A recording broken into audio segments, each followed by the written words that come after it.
1º de julho, sexta.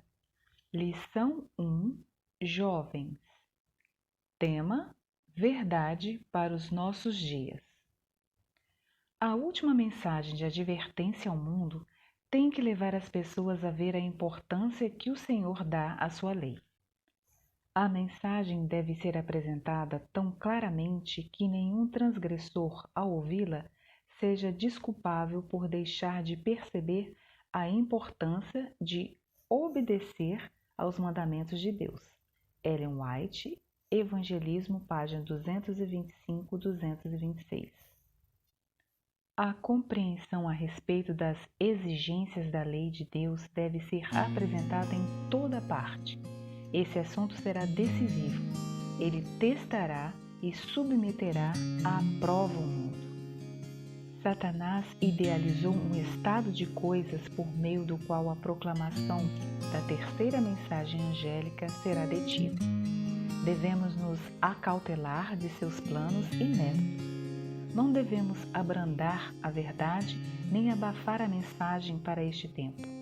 A mensagem do terceiro anjo deve ser fortalecida e confirmada. O capítulo 18 do Apocalipse revela a importância de apresentar a verdade, não de maneira acanhada, mas com ousadia e autoridade. Tem havido rodeios demais na proclamação da terceira mensagem angélica. Ela não tem sido proclamada com clareza e nitidez com que deveria ter sido.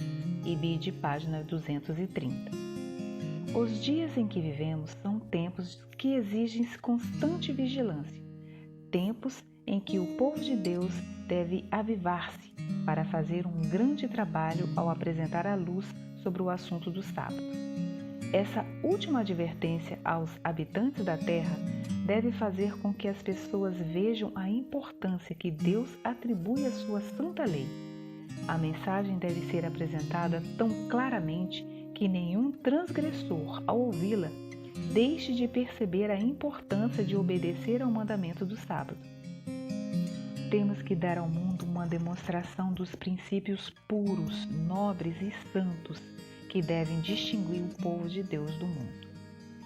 Em vez de o povo de Deus se distinguir de maneira cada vez menos definida dos que não guardam o sétimo dia, devem tornar a observância do sábado tão proeminente que o mundo não possa deixar de reconhecê-los como adventistas do sétimo dia.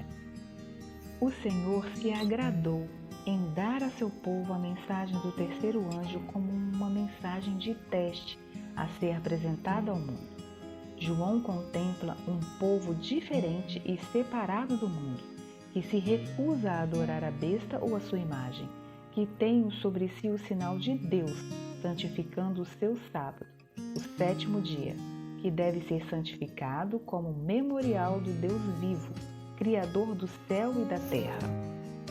A respeito deles, o apóstolo escreve: aqui está a perseverança dos santos, os que guardam os mandamentos de Deus e a fé em Jesus. Apocalipse 14, 12. Ninguém recebeu até agora a marca da besta. Ainda não chegou o tempo de prova. Existem cristãos verdadeiros em todas as igrejas, inclusive na comunidade católica romana. Ninguém é condenado sem que tenha recebido a luz e compreendido a obrigatoriedade do quarto mandamento. Mas quando for emitido o decreto que impõe o sábado falsificado e o alto clamor do terceiro anjo advertir as pessoas contra a adoração à besta e a sua imagem, será traçado com clareza a linha divisória entre o falso e o verdadeiro. Então, os que ainda persistirem na transgressão receberão a marca da besta. Para mim, Deus não tem importância. Diz o tolo em seu coração: Deus não existe. Salmo 14, 1. O texto que coloquei acima está na Nova Versão Internacional e tem tudo que ver com a lição dessa semana. Sinceramente, não consigo entender como alguém pode acreditar que o mundo e toda a sua complexidade seja obra do acaso.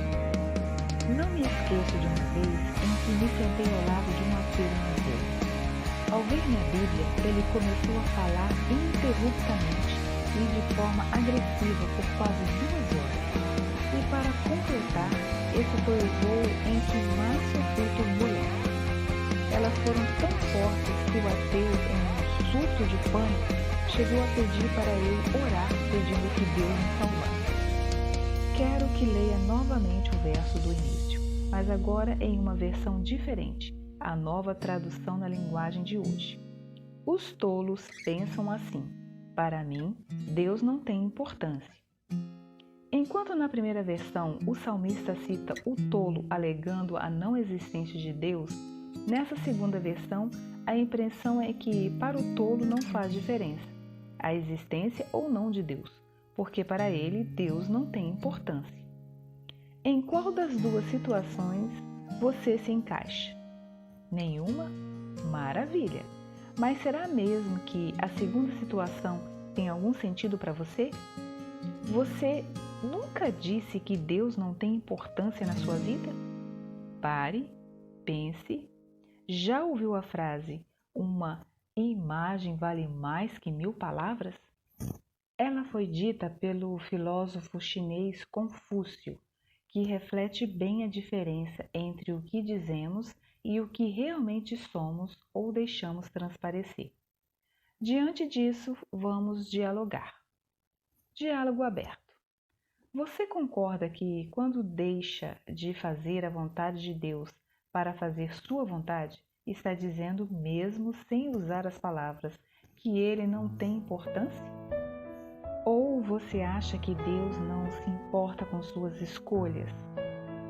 A Bíblia ainda é para você a expressa vontade de Deus? Literalmente, como diz o Salmo 119, 115, lâmpada e luz? Nessa época de relativismo, em que vemos pessoas que têm por base verdades como as pregadas pela teologia da suspeita, em que se acredita somente nas partes da Bíblia que fazem sentido individualmente para você. Deixe um pensamento que ouvi do companheiro de ministério e pastor Robson Aleixo. Se sua fé e suas crenças não transformarem seus discursos e práticas, suas práticas vão transformar suas crenças e amanhã você vai estar justificando suas práticas como novas crenças. Bem, amanhã tem mais. Fim da lição. Bom dia e feliz sábado!